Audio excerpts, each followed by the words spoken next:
Love the NBA. Love this guy as well, man. I heard him the other day. He was all sorts of fired up, as he usually is. Good presence, great energy. Big fan, Antonio Daniels. Lottery pick back in the day. You hear him on Sirius XM, radio host there. Former player, champion as well with the Spurs. And he's also still in the studio there for the New Orleans Pelicans. So we get some thoughts on the situation with Mr. Zion Williamson. What up, AD? It's been a little bit. How you doing, bud? I'm good, fellas. I am good. I'm not in the studio anymore. I'm actually their color analyst now. Oh, so you're traveling? You're courtside. Yeah, I've been doing that for 3 years. All right, So that's kind of behind me. I'm just checking, man. A little backdated here, AD. My bad, buddy. Hey, That's all right. I heard you the other day, and I'm sitting and I'm nodding. I'm like, he's right. Listen, we can sit here and lambaste Simmons for a lack of professionalism, which obviously is easy to do. He misplayed his hand, and he didn't think they would dock him money. He's out money. They got a big problem on their hands. But I believe the Sixers have messed this up as well. They're complicit. They should have known the moment that those guys flew out to see him, and he said, doesn't matter, that his heart was never changing. While Ben Simmons needs to grow up, the Sixers cannot get off the hook, and for really messing up this entire situation. Well, there's a couple of different ways to look at this. There's enough blame to go around. If you know anybody that's ever been involved in a divorce, it's never 100%, 0%. There's certain parties have a piece in all of it. And right now we are looking at what looks like will soon be a divorce. Ben Simmons has a big part in this. Doc Rivers has a big part in this. Joel Embiid has a big part in this. Daryl Morey has a big part in this. So I don't feel like this is on one person right now because of the way everything went down. And Ben Simmons holding out and then coming back. And then once he comes back, he's not all in. And he's going through the motions in practice. He tells Doc Rivers, I don't want to do these defensive drills. Now he's become the bad guy. He's become the punching bag. I'll say this. There's enough blame to go around. I go back to the Kawhi Leonard, San Antonio Spurs situation. One thing I heard Pop say after everything was over, he said, if we could all go back and do this over again, I guarantee you we'd all do it different. Yeah. And it's the same situation here with Ben Simmons and the Philadelphia 76ers. Yeah, how do you see it eventually playing it out, AD? Where does he end up, or does he stay? Like, I can't see him staying. It just feels untenable right now. But where do you think he ends up ultimately? That's a great question. Because a lot of this will come down to whether or not Daryl Morey is willing to set his ego aside.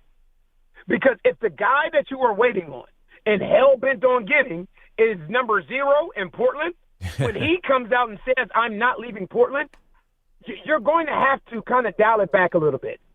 Because you can say that he's turned down some pretty good deals.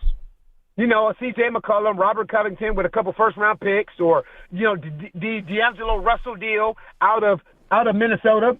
He's turned down some – he wants a king ransom in return for Ben Simmons. And right now, if you are another team that is looking to acquire Ben Simmons, are you willing to give up a king's ransom? Yeah. Because it's not about his skill set right now. It's not about his skill set. Now you start to look at the little things.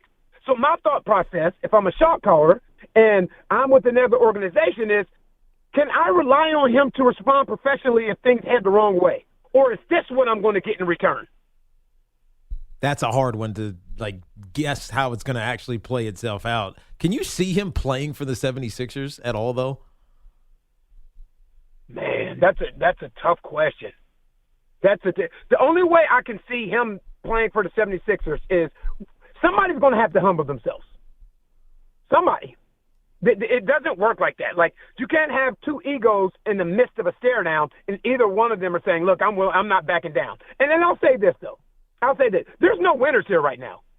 There's no winners. Daryl Morey can sit on one side and think, you know what, I'm winning because we're docking his pay. And Ben Simmons can say on one hand, well, you know what, I'm winning because I went back and I practiced. Like, listen, Ben Simmons is losing money on one end, and Daryl Morey, they're not a championship team without Ben Simmons present. So when you have two people that have ego and they have pride, right now the way you look at this whole situation is there are no winners. Yeah. Until you move Ben Simmons on and you bring someone in that puts you back into the championship fast lane. Yeah, that's a great point. All right, so we keep hearing these reports that Zion Williamson is over 300 pounds. Accuracy to that, and what in the heck are the Pelicans going to do if he actually is? I don't, man. I don't. Accuracy to that, I have no idea. I honestly, I really couldn't tell you. I couldn't tell you. You know, I see him at practice, and Yeah. I see him jogging on the treadmill and doing the battle ropes and so on and so forth. You know, what I don't like is I understand it's a journalist's job to journal. Yeah. I get it. But when people keep coming up with the whole, you know, a unanimous source from another team said ABC, and that I just don't rock with that. Yeah. Because, like, that can be, like, you know how easy it is to put out something bad about someone else, to try and get something on the other side of that? Yeah, So simple. I just don't pay much attention to that. I with all due it, whether it's Zion, it's Ben Simmons, it's anyone else. I just don't pay much attention to that whole thing. Now, if you're willing to put out who said what, so that way we can kind of add up who and if they have a agenda or if they have an ulterior motive or whatever Yeah. it may be, I get it. Yeah, but how if did you just say, you know what? Go ahead. But how does he look to you? Does he look? I mean, to me, and I'm watching on TV. I'll be honest with you. He looks like Zion. He looks like Zion to me. That's him. That's what he looks like to me. All right. We also have to understand in saying that is there's only so much he can do. When you have lower extremity injuries, then you can't be out there sprinting. You can't be out there running. Yeah. You know what I mean? Like, just think last year when he messed his knee up. So to get back in the type of game shape that he needs to get into, it's not like it's his shoulder or his finger or his wrist where he can still do the running part and the conditioning part. Now, because it's a foot, and last year when it was a knee, the conditioning part has to be – there has to be a plan that's put in place that you have to slowly but surely ramp it up so you don't set yourself back long term. Okay, I got you. We're talking to our buddy AD. That will be Antonio Daniels. You hear him on Sirius. You hear him with the Pels, part of the broadcast crew. 3 years, by the way, he's been doing that. How about that? 3 years fly. And he's with us here on Tiki and Tierney. I don't know. There's probably a little bit more for the guys who never played in the game. Like, I love these lists here, and I know that you know that they have dropped the first 50 of the 75. The greatest player list was as the NBA turns 75. Dominique Wilkins is an incredible snub remaining for the first list that dropped back in 1996. I mean, I thought it was really ridiculous what happened there. At what point, like, there's some guys like Doncic is only a couple of years in. Like, at what point do you think Yeah. you know what I mean? When's too early for certain guys? Oh, okay, this is what we discussed this today. Okay. On our radio show. And you know, like, I'm not a big fan of lists. I'm not a big fan of lists because anybody can put out a list. I'm a fan of lists if they give you a criteria for the list. When there's no criteria, Yeah, man. then it's just like, it is what it is. There's zero criteria right now. Yeah. So are we talking about points?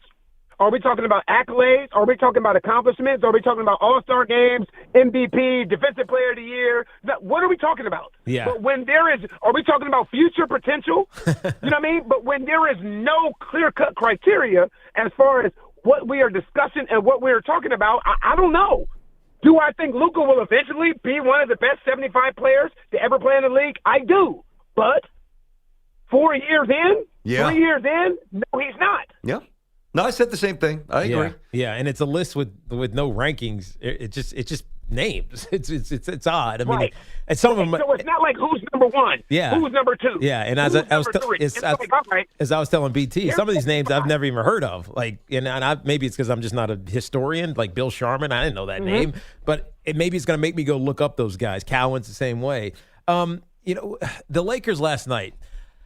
AD, Steph obviously got a triple-double. He shot 5 of 21. He didn't play great, and they handily beat, I think, this Lakers squad because they don't play defense. Russell Westbrook, BT agrees with me. It's like an odd fit because he needs to be a shooter. He's not Said that from day one. He can't shoot, right? It's almost like Carmelo Anthony, who turned into a pretty decent spot-up shooter, would be better in the starting lineup than Russell Westbrook. How do you see this playing out? I mean, we all know that LeBron James always finds ways to like maximize those talents around him, even if they're not ideal. How does this work? Mm-hmm. Well, I think first and foremost, we need to take into consideration that we're just talking about one game. Of course. I think that's important because it's very easy after one game to have an overreaction the next day. Yes. But I will say this, because I'll go back to when the Lakers acquired Russell Westbrook, when they acquired Carmelo Anthony and Dwight Howard and Rajon Rondo. Like, for me, when you are talking about off-season acquisitions, it has nothing to do with the player and everything to do with the fit. I thought Patty Mills was one of the best off-season acquisitions, not because Patty Mills is an all-star or not because Patty Mills is a great player, but because of his skill set next to James Harden and, at the time, thinking Kyrie Irving and Kevin Durant. The issue that I have with the Lakers is the big three that they have. Which guy is going to play Kevin Love? Which guy is going to be Chris Bosh? Yeah. Which guy's going to be that guy? Which guy's going to be the guy to say, you know what, I'll sacrifice the most? Can't be LeBron. He's one of the best to ever do it, and he's best with the ball in his hand. Anthony Davis is the only guy on that team who's at the peak of his career. So now you go down to Russell Westbrook. And I'll tell you what is extremely difficult. I've had this conversation with Gilbert Arenas all the time. When you're a star and you get star attempts, you can start off slow. Because no matter what happens, you're going to have another 8, 9, 10 opportunities to find your rhythm. When you're a role player and you only get 8 or 9 opportunities, you better be efficient and make them work. And Russell Westbrook right now, because his skill set is similar to what LeBron does, and it's similar to what Rajon Rondo does, and it's similar to what Carmelo does, the fact that they all need the basketball. What makes Big Three so good is when those three guys' skill set complement each other very well. Look at those guys in Brooklyn. Look at those guys in Miami. Look at those guys in Cleveland. Their skill sets complemented each other. But Russell Westbrook right now he's going to have to make a heck of an adjustment because the fact that he's not a knockdown shooter. It's different when you got a Wetter. It's different when you got a Jay. And it's like, oh, man, you know what? I don't have the ball in my hand, but they can't leave me because if they leave me, I'm going to be a heck of a three-point shooter. Yeah. That's not Russell's strength. His strength is having the ball and going downhill. How often would he have that opportunity being on the floor with LeBron James and being out there with Rajon Rondo? It's tough. Yeah, agreed. Oh, man. By the way, Gilbert Arenas is one of the most interesting minds that I've ever exchanged basketball ideas with. That guy's amazing. I'll tell you what. I tell people all the time. He is the most talented player I have played with in my 13-year career. The most talented. Yeah. Not the best. Not a lot of people would most... see that. Yeah, people wouldn't see that. Oh, my Lord. He was unstoppable. People nowadays can talk about James Harden and Steph Curry and Damian Lillard. Like, Gilbert is one of the first guys. You can obviously go back to Mahmoud Abdul-Rauf, Chris Jackson, but Gilbert is one of the first guys that I've seen that can shoot from distance with accuracy, can put the ball on the floor, was strong, athletic, could have, like, he was. People don't get it. No, I get it. And he had a penchant for sticking daggers as the game was going. The final horn was getting ready to sound. Oh, I know. Star. Yeah, Absolute that dude was star. Special, man. No doubt. That dude was special. Yeah. Before his knees went, he was. I agree. Listen, AD, we got to. The only reason we're cutting off is because we have to bounce. We're a little late. We got to get the update, but keep up the good work. I know we'll chat throughout the year. Appreciate that stuff on Zion as well. We need to keep that in perspective, so we'll be watching. Thanks, man. For sure. God bless you, fellas. Back to you. AD in the house.